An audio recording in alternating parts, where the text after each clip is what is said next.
삶의 예배의 5번째 주를 위하여, 삶의 예배의 5번째 주를 위하여 제목으로 말씀 전하겠습니다. 세대 차이를 나타내는 대표적인 단어가 2개 있어요. 꼰대와 MZ입니다. 어른들은 이제 청년들, 젊은 세대를 보면서 MZ, 요즘 것들이라고 부르면서 도무지 이해가 안 된다고 말합니다. 청년들은 어른들을 꼰대라고 부르면서요, 도저히 말이 안 통한다고 해요. 그러니까 어른들은 어른대로 불만이고 청년들은 청년대로 불만입니다. 세대 차이로 인한 갈등이 심하죠. 이러한 세대 차이는 교회 안에도 있어요. 어른들은 어노인팅, 바커스, 위로브 이런 요즘 찬양보다 80년대, 90년대 옛날 찬양, 실로암 이런 거 좋아하세요. 찬송가 더 좋아하십니다. 4박자 이렇게 딱딱 떨어지는 거 좋아하시지, 막 8분의 6박자 막 이렇게 16비트로 쪼개는 거 이렇게 어려워하세요. 청년들은 반대입니다. 찬송가보다, 옛날 찬양보다 요즘 찬양 더 좋아합니다. 어른들은 전통적인 예배를 선호하고요, 청년들은 집회 형식의 현대적인 예배를 선호합니다.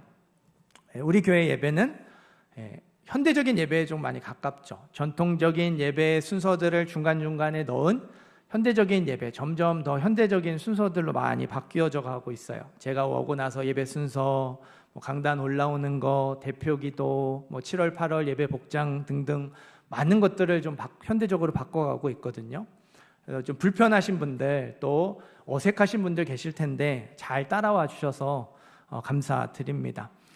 지난 주일 오후에 민호기 목사님 워십 콘서트가 있었죠. 이렇게 그 중에 원웨이, 오직 예수라는 찬양을 할 때 우리 청소년 청년들이 막 손으로 이렇게 리듬을 타고 막 뛰면서 찬양을 했거든요. 어른들이 그걸 보면서 좋으면서도 따라하지는 않으시더라고요. 네. 선뜻 몸이 그렇게 안 움직이는 거죠. 제가 앞으로 우리 교회 주일 예배도 그런 스타일로 하겠습니다 하면 어떨 것 같으세요? 지금도 이게 많이 현대적으로 바뀌어서 힘든데 더 그렇게 한다면, 여러분, 젊은 세대가 그렇게 예배 드리는 걸 흐뭇하게 바라보는 것과 내가 젊은 세대처럼 똑같이 예배 드리는 건요, 전혀 다른 문제예요. 세대의 차이는요, 성향의 차이고요, 의견의 차이입니다. 생각보다 큰 문제입니다. 교회 안에서도 세대의 차이는 극복해야 할 문제고 해결해야 할 문제, 서로 맞춰가야 할 문제입니다. 여러분, 같은 민족끼리 세대 차이도 극복하기가 쉽지 않죠. 그런데 서로 다른 민족이 함께 예배를 드리면 얼마나 더 많은 차이가 있을까요? 한 번 예배 드리는 게 아니고 서로 다른 민족이 한 교회의 식구가 되어서 한평생 같이 예배를 드려야 합니다. 얼마나 많은 갈등을 겪게 될까요? 오늘 말씀에 나오는 로마 교회가 그랬고요, 대부분의 초대 교회가 그랬어요. 이방인과 유대인이 함께 예배를 드렸거든요. 이방인과 유대인, 서로 다른 민족이 한 공동체로 모여서 한 식구로 함께 신앙생활을 하고 있었어요. 유대인과 이방인 사이에요, 음식에 대한 의견의 차이가 있었고 날에 대한 의견 차이가 있었어요. 음식과 날에 대한 의견 차이로 심각한 갈등을 겪고 있었습니다. 1절, 2절, 3절 한 번 더 읽겠습니다. 1절부터 3절 말씀 읽습니다. 믿음이 연약한 자를 너희가 받되 그의 의견을 비판하지 말라. 어떤 사람은 모든 것을 먹을 만한 믿음이 있고 믿음이 연약한 자는 채소만 먹느니라. 먹는 자는 먹지 않는 자를 업신여기지 말고 먹지 않는 자는 먹는 자를 비판하지 말라. 이는 하나님이 그를 받으셨습니다.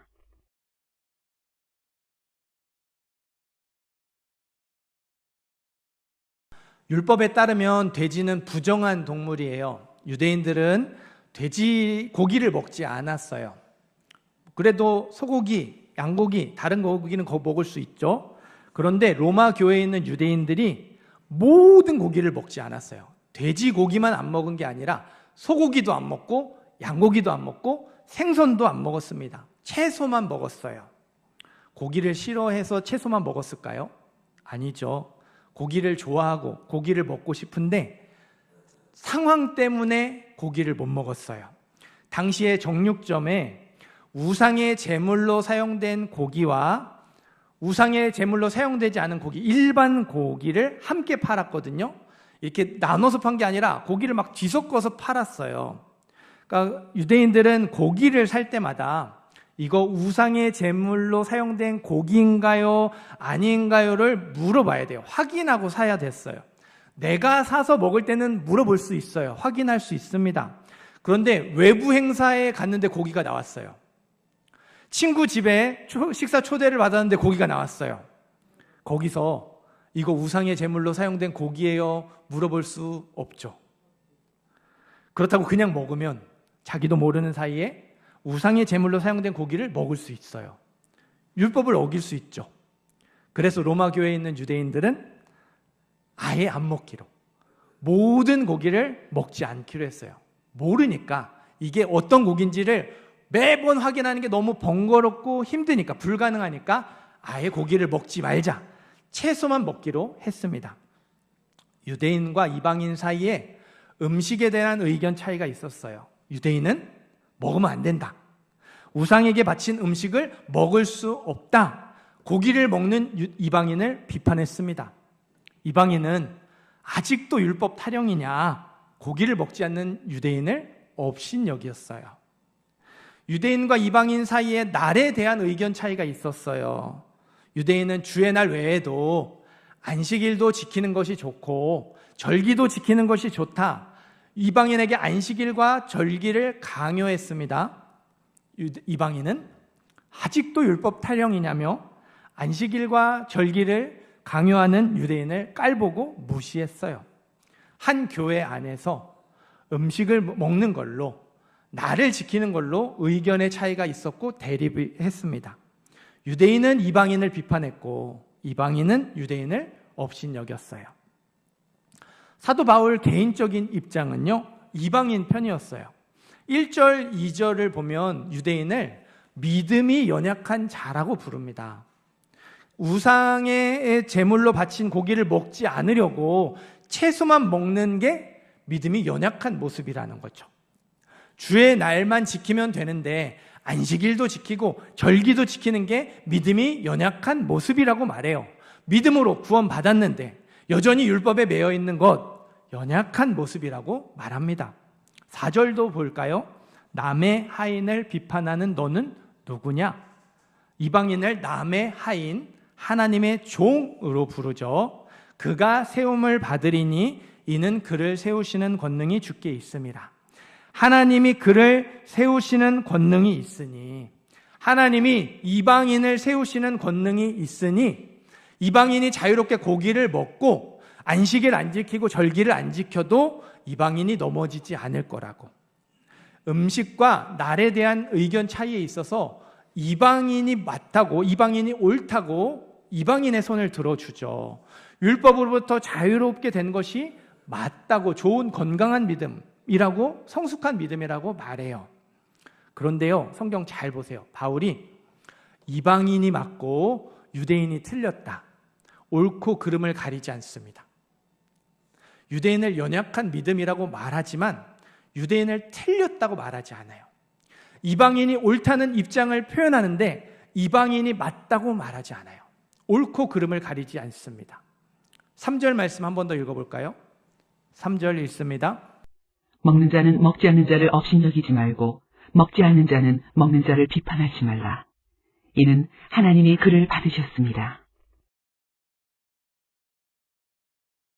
바울이 왜 옳고 그름을 가리지 않았냐? 음식과 날에 대한 의견 차이가 구원의 문제가 아니었기 때문입니다. 하나님이 받으셨다고 하잖아요. 구원받은 사람이라고 말하는 거예요. 전통적인 예배와 현대적인 예배의 차이처럼 음식을, 고기를 먹느냐, 날을 지키느냐, 이게 신앙생활의 스타일의 문제였다는 뜻이에요. 로마 교회에 있는 유대인들이요, 우상에게 바친 음식을 먹으면 구원받지 못한다 이렇게 주장하지 않았어요. 안식일을 지키지 않고 절기를 지키지 않으면 구원받지 못한다 이렇게 주장하지 않았어요. 그거를 구원의 조건이라고 말하지 않았습니다. 우상에게 바친 음식을 먹는 건 그리스도인답지 않은 행동이지 않냐, 우리가 그래도 율법 지켜야 되지 않겠냐, 이렇게 말하는 거예요. 주의 날 지켜야지, 그러나 안식일도 지키고 절기도 지키고 하나님께 우리의 시간들을 더 드리는 게 좋지 않냐, 구원 받았으니까 율법을 더 잘 지켜야 한다고 주장한 거예요. 음식과 날에 대한 의견이 율법주의가 아니었습니다. 신앙생활의 스타일을 말하는 거였어요. 이걸 우리 상황에 적용해 볼까요? 한국 교회에서 음식에 대한 가장 뜨거운 감자, 술과 담배죠. 어떤 목사님이 젊은 남자 집사님과 식사를 하고 있었어요. 이제 남자 집사님이 목사님에게 질문을 합니다. 목사님, 예수 믿으면서 술, 담배 하면 지옥 가나요? 목사님이 대답을 하셨어요. 술, 담배 한다고 지옥 가지는 않습니다. 집사님의 얼굴이 환해졌어요. 식사가 끝날 때까지 싱글벙글이었습니다. 목사님이 그 모습을 보면서 하고 싶은 말이 목구멍까지 올라왔지만 꾹 참으셨어요. 술, 담배 한다고, 술 마시고 담배 피운다고 구원받지 못하는 건 아니거든요. 구원받는 건 예수님을 믿느냐, 믿지 않느냐에 달려 있어요. 그러니까 예수님을 믿으면 구원을 받고 예수님을 믿지 않으면 구원받지 못합니다. 이게 성경의 진리죠. 술, 담배와 구원은 다른 문제입니다. 날에 대한 문제도 그래요. 주중에 우리 모임, 수요일 날은 수요 성경 공부 있고 금요일 날은 금요 기도에 있어요. 매 월요일부터 금요일까지 새벽 기도에 있어요. 이런 주중의 모임, 주중의 예배를 한 번도 안 나올지라도 구원받는데 전혀 지장이 없죠. 심지어는 주일 예배를 빠진다 하더라도 구원받을 수 있어요. 구원받는 건 오직 예수의 이름이거든요. 술, 담배 안 하고 모든 예배, 모든 모임에 빠지지 않아도 예수 안 믿으면 구원 못 받아요. 구원받는 건 오직 예수의 이름입니다. 물론 술, 담배는 그리스도인답지 않은 행동이에요.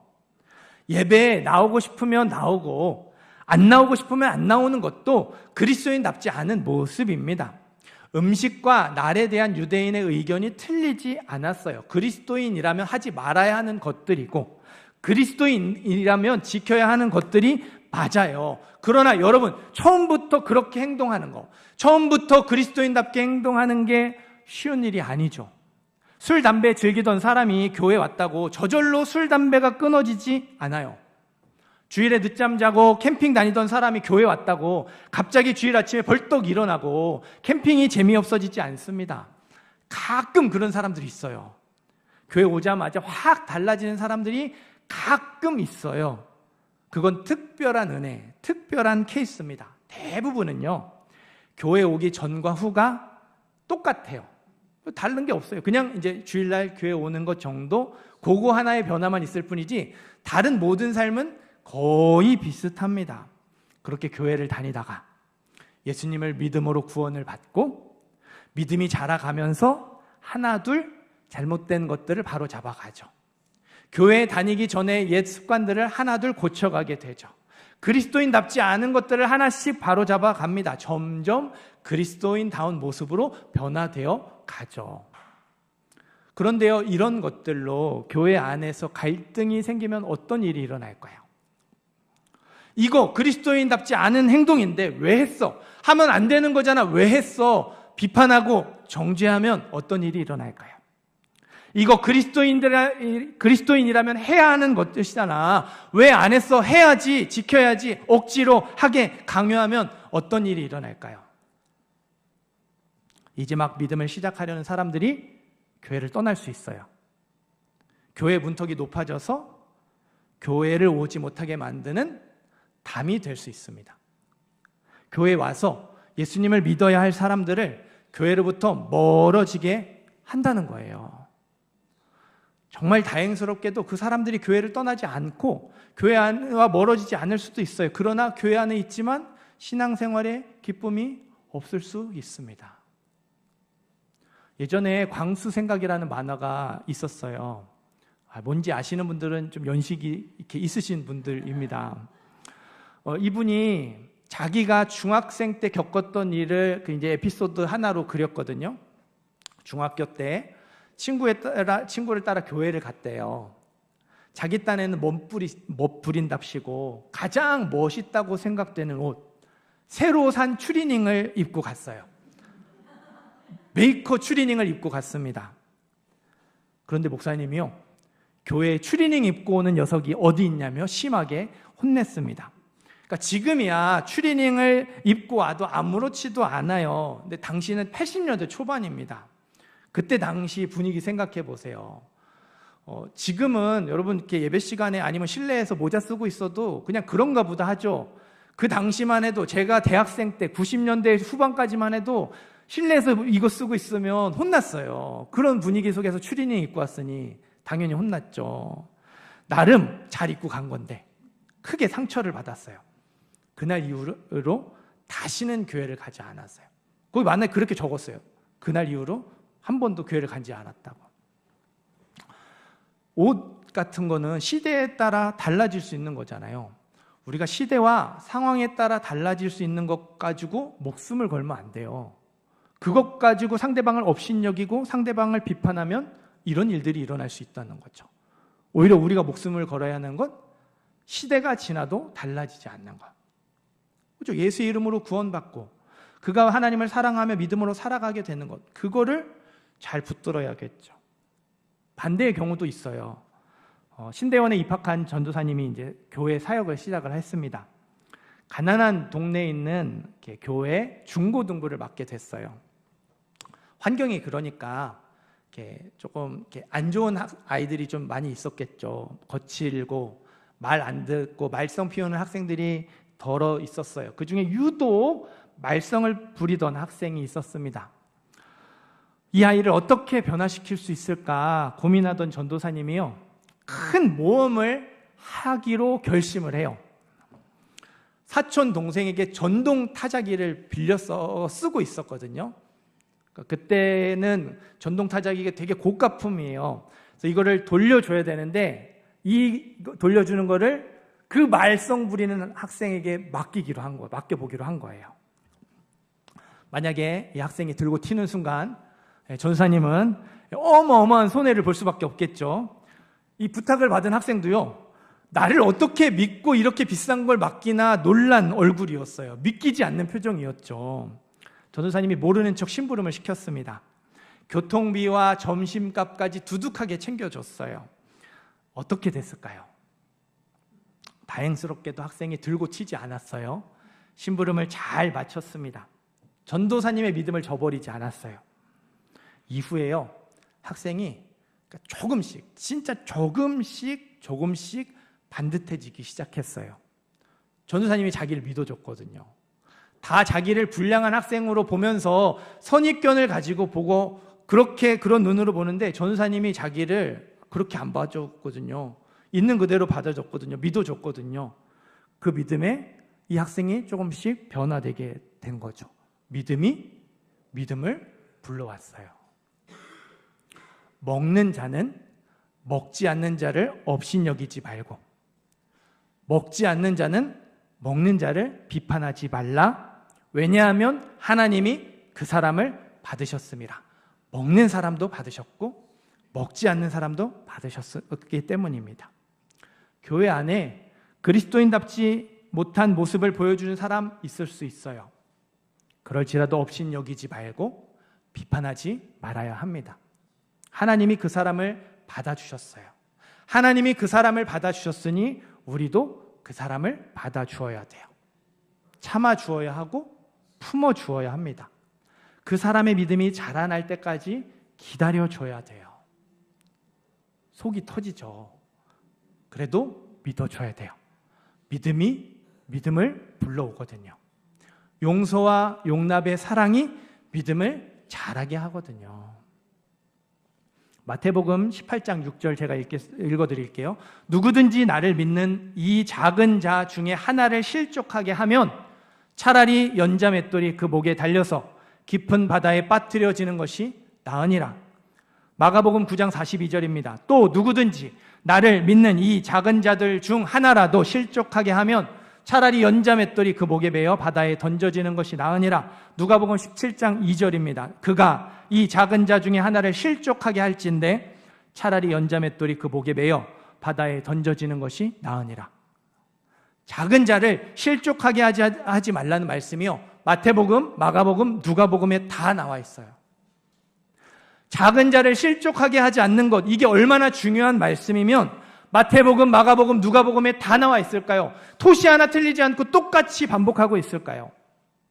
나 때문에 누군가가 상처를 받았다면, 나 때문에 누군가가 교회를 떠나게 되었다면 그것만큼 큰 죄가 없어요. 철저하게 회개하셔야 됩니다. 사랑하는 성도 여러분, 교회 안에 그리스도인답지 못한 모습을 보여주는 사람이 있습니까? 업신여기지 마시기 바라요. 비판하지 마시기 바랍니다. 하나님이 그 사람을 받아주셨습니다. 하나님이 그 사람을 사랑하세요. 그 사람이 구원받기를 원하시고 그 사람의 믿음이 자라가기를 원하십니다. 그렇기 때문에 우리도 그 사람을 받아주어야 돼요. 참아주어야 하고 품어주어야 합니다. 그 사람이 구원받을 때까지, 그 사람의 믿음이 성숙해질 때까지 기다려줘야 돼요. 믿어줘야 돼요. 저는 우리 교회가 그런 교회가 되었으면 좋겠어요. 믿음을 불러오는 교회가 되었으면 좋겠고요. 용서와 용납의 사랑으로 믿음을 자라게 하는 교회가 되었으면 좋겠습니다. 5절 6절 말씀 읽어보겠습니다. 5절 6절 읽습니다. 어떤 사람은 이 날을 전날보다 낮게 여기고 어떤 사람은 모든 날을 같게 여기나니 각각 자기 마음으로 확정할지니라. 나를 중히 여기는 자도 주를 위하여 중히 여기고 먹는 자도 주를 위하여 먹으니 이는 하나님께 감사하며 먹지 않는 자도 주를 위하여 먹지 아니하며 하나님께 감사하느니라.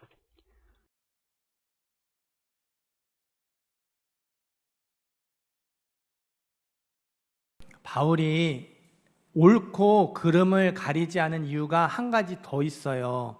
각각 자기 마음으로 확정할지니라. 각각 자기 마음의 확신을 가지라는 뜻이거든요. 그러니까 자기가 옳다고 생각하는 게 정말 하나님의 뜻에 맞는지 확인해 보고 거기에서 확신을 가져야 한다라는 말씀이에요. 그래서 바울은 이방인과 유대인 모두에게 말해요. 어떤 날을 따로 정해서 지키는 사람도 하나님을 위해서 그렇게 합니다. 고기를 먹는 사람도 하나님을 위해서 먹고 먹을 때 하나님께 감사합니다. 고기를 먹지 않는 사람도 하나님을 위해서 먹지 않고 그 또한 하나님께 감사한 마음을 가집니다.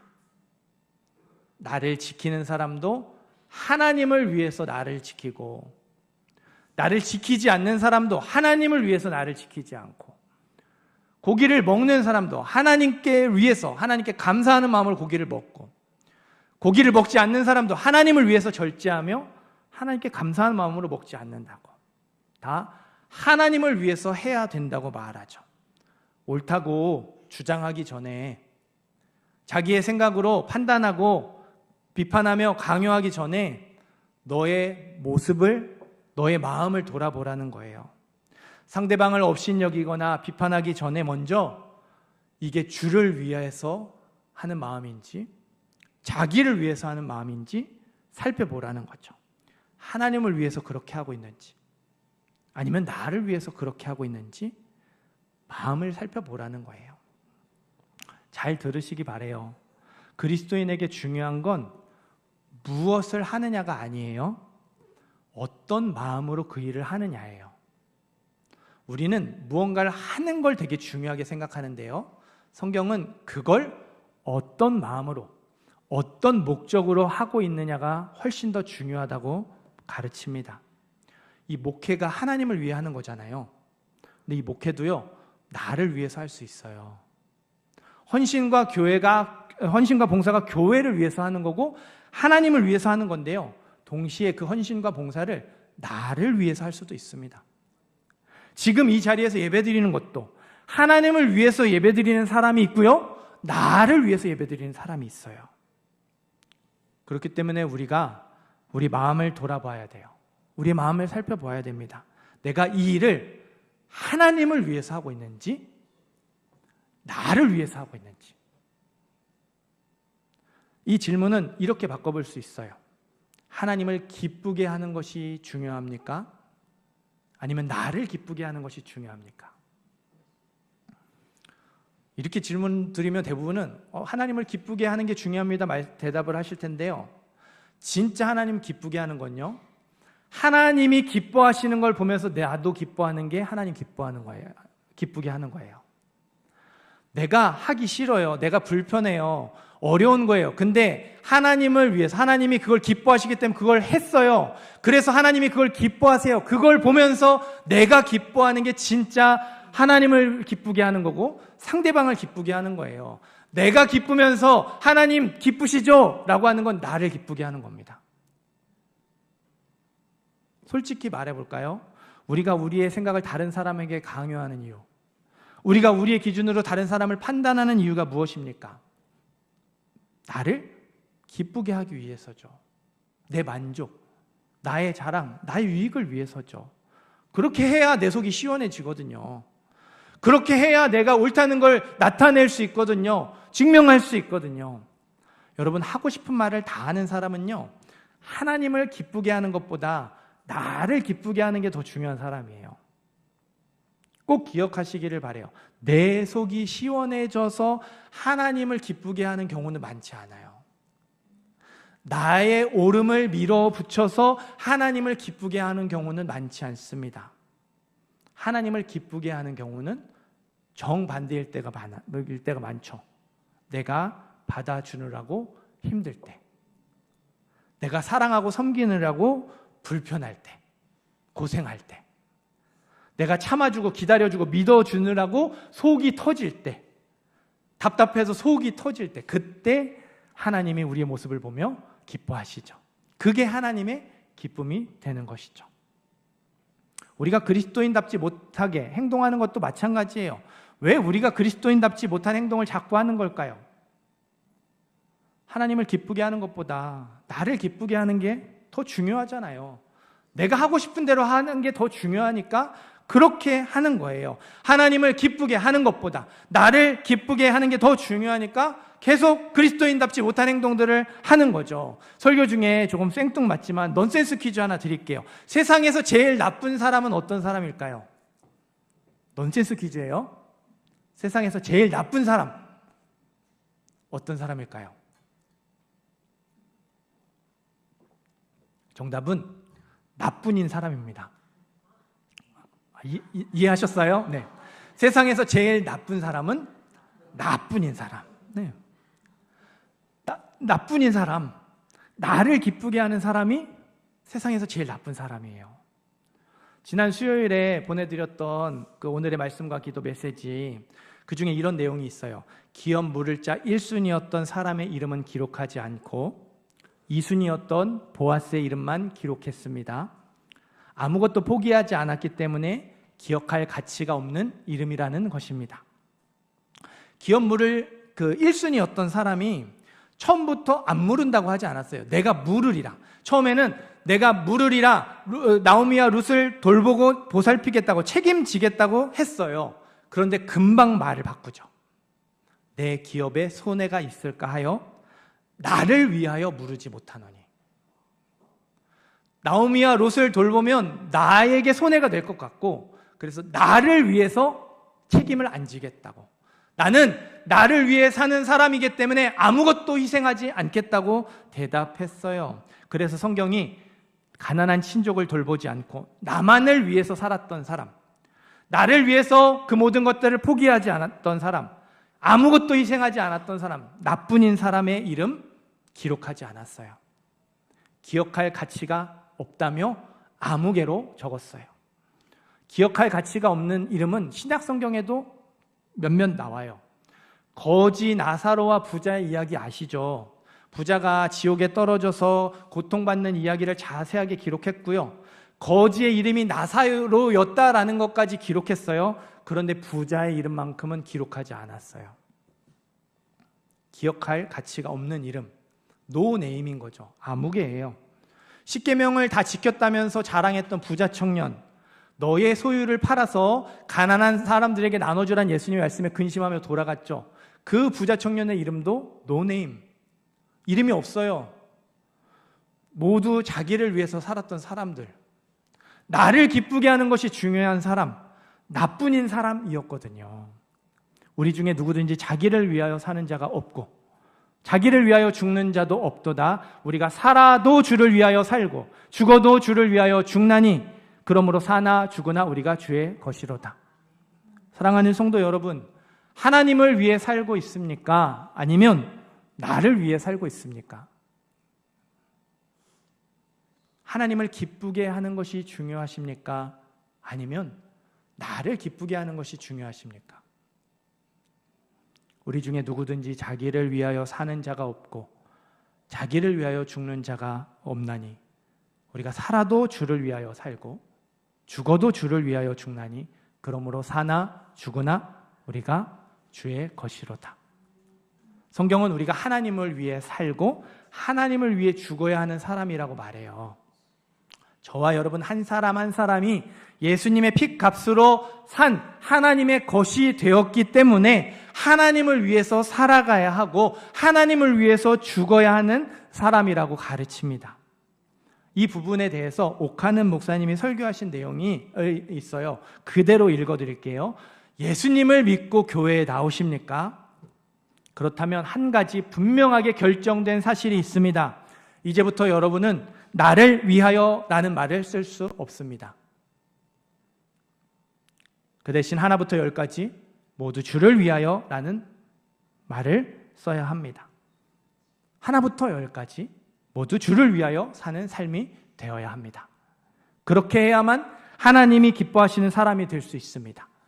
그렇게 해야만 하나님 말씀에 순종하는 사람이라고 할 수 있습니다. 그 동기와 목적이 주를 위하여가 아니면 아무리 선한 일이라도 하나님이 받지 않으신다는 사실을 알아두기 바랍니다. 우리가 예수를 믿어서 신앙생활을 하고 있다면, 내가 믿음의 사람이라고 생각한다면 우리가 나를 위하여라는 말을 쓸 수 없대요. 주의 것이 되었기 때문에 하나부터 열까지 모두 주를 위하여 살아야 하는 사람이래요. 10절부터 12절 말씀 읽어볼까요? 10절, 11절, 12절 읽습니다. 내가 어찌하여 내 형제를 비판하느냐? 어찌하여 내 형제를 업신여기느냐? 우리가 다 하나님의 심판대 앞에 서리라. 기록되었을 때 주께서 이르시되 내가 살았노니 모든 무릎이 내게 꿇을 것이요 모든 혀가 하나님께 자백하리라 하였느니라. 이러므로 우리 각 사람이 자기 일을 하나님께 직고하리라.